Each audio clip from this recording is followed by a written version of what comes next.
Since its swift takeover of Afghanistan back in August, the Taliban has been on a charm offensive to seek international recognition. But 3 months into their rule, the group is struggling with frequent terror attacks and a looming humanitarian crisis that could affect millions. Their latest stop in hopes of gaining global support was in Ankara. Turkey's Foreign Minister Mevlut Cavusoglu met with a Taliban delegation discussing everything from the country's frozen assets to humanitarian aid. The Taliban's acting foreign minister said Turkey could play an active role in Afghanistan. But Foreign Minister Cavusoglu offered a more cautionary note, urging the Taliban to be more inclusive, especially when it came to ethnic minorities and women. The visit follows a series of other meetings, including ones in Doha, where the Taliban met with US and EU officials. But as Daesh-K ramps up its attacks, will the Taliban be able to stabilize a country that is facing critical food shortages and a volatile economy?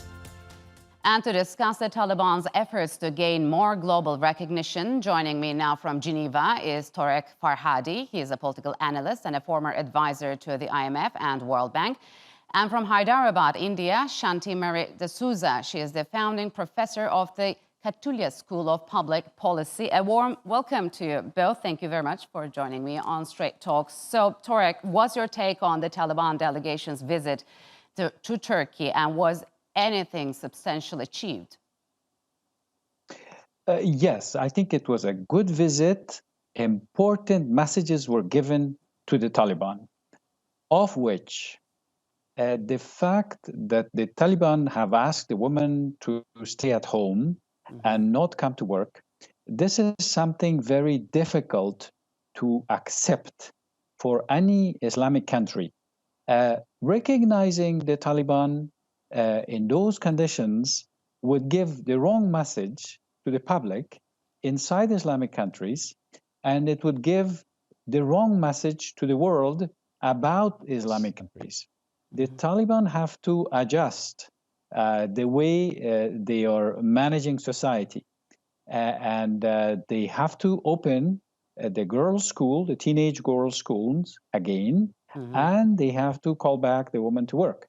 And we also have given them this message, the Afghans. Yes. So, Shanthie, Turkish Foreign Minister Cavusoglu has said that Turkey will not recognize their government unless an inclusive one is formed, and that the rights of women and girls are safeguarded. How is that going to play out for Taliban? Do you believe that, as Torek just mentioned, they will listen or accept the international community's demands?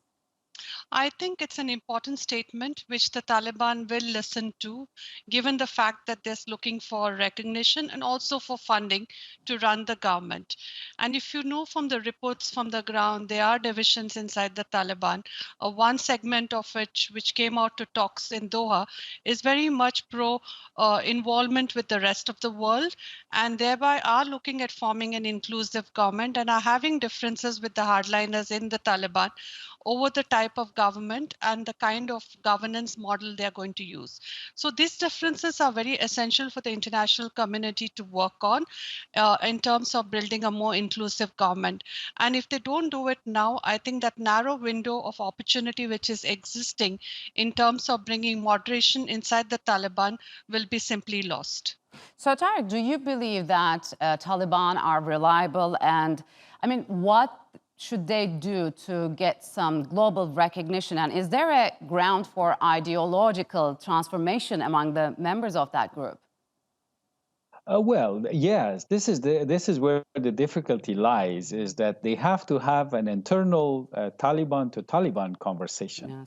Yes. That now that they are in the seat of power in Afghanistan, de facto, what they're facing is basically a lot of questioning from Afghans, from women. There are 18 million women or 19 million women in Afghanistan, from young girls who have studied in the last 20 years and would like to have a career and prospects for life. And right now they have been just asked to stay home. And there might be pockets in Afghanistan or among the Taliban leaders that would like to continue this harsh situation vis-a-vis the woman. But by and large, the women in Afghanistan before the civil war have worked in civil service in schools and universities, and then there was a short civil war of 10 years in the 90s. Then the last 20 years, the new generation has gone to school and they are breadwinners of their family, because the families are very large in Afghanistan. Every family is at least 6 people with small children, and there needs to be multiple salaries to sustain. And women are breadwinners. They have a socio-economic role in Afghanistan. And Taliban are coming up against a bigger war now, which is the economic war. And people have to be able to work, including women. So, Shanthie, the EU has announced a €1 billion package for Afghanistan to prevent a socio-economic collapse. I mean, is the international community doing enough as the country sinks into destitution? Well, I think it's an important step that the EU has taken. But having said that, one should caution that 1 million given in terms of aid might not reach its objective if it's not based on conditionalities of Taliban achieving and projecting some gains on the ground. Predominantly, we are looking, as discussed, on women's rights and also about the economic opportunities for the Afghans. Because if you look at the last 2 decades of an international intervention, there was not much done in terms of revenue generation or employment opportunities for the Afghans. And we see that the reason why these people joined the insurgency, and more importantly, the rise in drug trade, which is very troublesome and worrisome at the moment. So we're looking at an economic collapse, and this aid, if it's not based on conditionalities and institutions of aid delivery, will actually not make any impact. So on humanitarian grounds, this is an important step, but in long term, I think the international community needs to work within groups inside Afghanistan, and more importantly with the Taliban, to achieve certain tangible results on the ground, and thereby see that the aid given helps in economic stabilization of Afghanistan. Yeah, we know that, Tarek, Afghanistan's economy was already suffering from, high employment, poverty, poor governance, corruption, and not least, COVID-19 and drought. So how has the aid cut worsened the situation? And moving forward, what should be done to reverse this? Yes, up to last August, on a yearly basis, Afghanistan was receiving $8 billion a year in aid. $4 billion for its armed forces and $4 billion for the budget. In the armed forces, it was also providing for salaries. So it was a lot of money trickling into the system. Now all of this has been cut off. So it's like if somebody goes to unemployment and has no more salaries.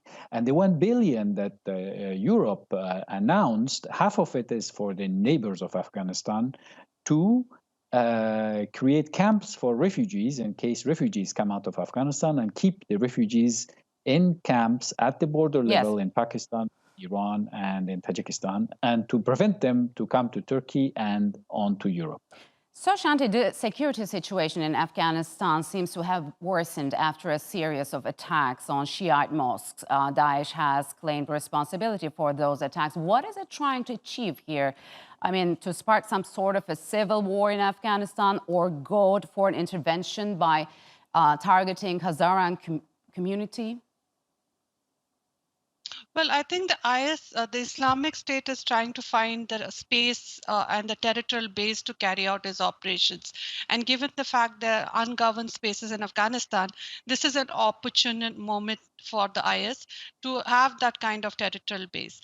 Second is also highlights the limitations Taliban has in terms of controlling the IS activities, which are actually growing at the moment. And thereby, it actually projects the inability of the Taliban to control these activities, which goes contravene to what the US Taliban talks were actually talking about.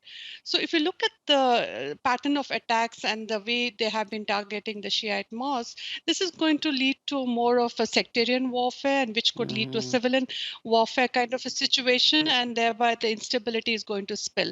But my sense is that given that the space they've got in Afghanistan and the territorial base, they are going to align themselves with many international terrorist groups and thereby carry out its activities, which will have implications for the world at large. Apparently, they'll be stepping up security around those areas. So, Tarek, How will a worsening security situation affect the Taliban's ability to seek a global recognition? Yes, that's where the risk is that if the security worsens and violence flares up, there will be violence on all sides. And if that becomes a reason for the international community to hold off on the recognition of the Taliban regime, we will have a country without a recognized government. We will have a non-state territory. And in that non-state territory, we can expect negative events to happen, terrorism, drug trade, and all. So the Taliban are well advised to make sure that they control IS, which is limited in numbers, and they know who they are, and also to gain the support of the people at large to help in security, especially around Shiite mosques on important days, to secure these areas to prevent these kinds of attacks. Yes. Unfortunately, they will happen, but it has to be controlled. So, Shanthie, considering all this profound uncertainty and difficulties the country faces, has the Taliban emboldened other radical groups in the region? Because we've been seeing reports that the Pakistani Taliban, encouraged by the latest turn of events, are now trying to retake some tribal regions back, and this is causing an unrest among the civilian population. Is this going to be a headache for the Islamabad administration moving forward? Yeah, definitely, because I mean, what this group has demonstrated in terms of success of taking over the power in Kabul has emboldened other groups. One is the one inside Pakistan, and thereby they are seeking a kind of retribution of their sorts. The second is also about anti-India groups like the Lashkar-e-Toiba and Jaish-e-Mohammed. And largely, I think it's emboldened a lot of regional and international terrorist groups. So you see that cascading effect and the force multiplier effect working on other groups, because this is a clear demonstration of a terrorist organization which has taken up powers in a country, and thereby it has an effect of emboldening other groups, and you will see the implications of that just not in the region but also in other theaters like Southeast Asia and Africa. Yes. And beyond. All right, Shanthie, Torek, unfortunately we'll have to leave it here. Thank you very much for joining us on Straight Talk.